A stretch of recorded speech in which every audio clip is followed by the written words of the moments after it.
I want to wish everyone a healthy and happy Black History Month. And I want to talk a little bit about some advice that we can all use during these challenging times. And I'm going to talk about the need for awareness, acceptance, and adaptation.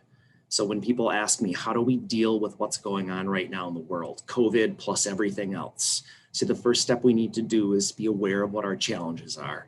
And for many of you, you know what those challenges are for you, but I want to walk us through what those are for many of us, which include the fact that we are facing a realistic threat of life being compromised.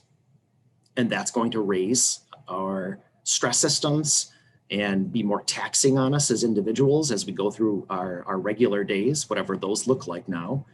It's going to lead to greater loss in our community, and that loss is going to be felt in many different ways. It could be the loss of what you're able to do. It could be the loss of lives of people you know and love.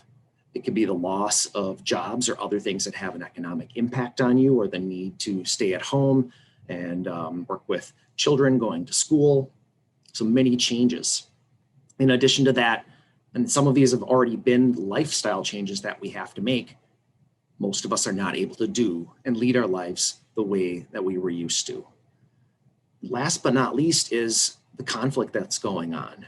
So there is a lot of debate about the whole COVID. How dangerous is it? Do we need to get a vaccine? I'm not here to tell you that there should be a debate, but more so that we need to be able to acknowledge that this debate itself is also stressful.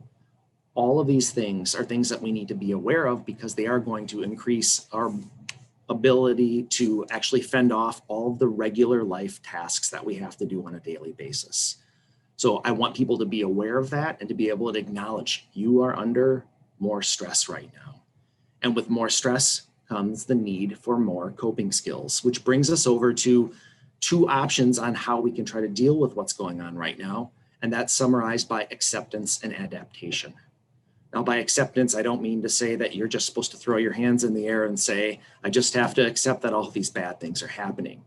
But we have to be able to sort our challenges into two main groups: the things that we can change and the things that we can't change.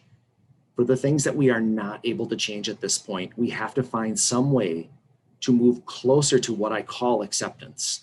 And what that could look like for you is to acknowledge what you can control and what you can't control. If it's not something that you have direct control over, it's fair to acknowledge that that's a challenge for you, but that also that maybe your time is better spent in the areas in which you can have more change in your life and change in the life of others around you. It's also to acknowledge the things that you've been doing every day that are still going right, and to accept that part of your life is still going right. And for some of you, that can be more challenging than others. And you have to look at the point of you're still alive. You may still have people close to you. If you still have a job or other things that you engage with on a daily basis, those are things to acknowledge and be grateful for. It will also require a lot of adaptation though as well.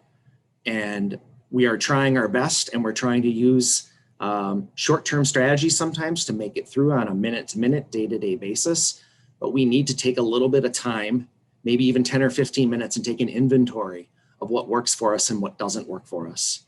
So for those of you that are struggling, I'd encourage you to spend a couple of minutes of writing down a list of activities that you've ever used before in your lifetime to relieve yourself of stress, to decompress, to get a break, or to find the connections that make you feel alive and content.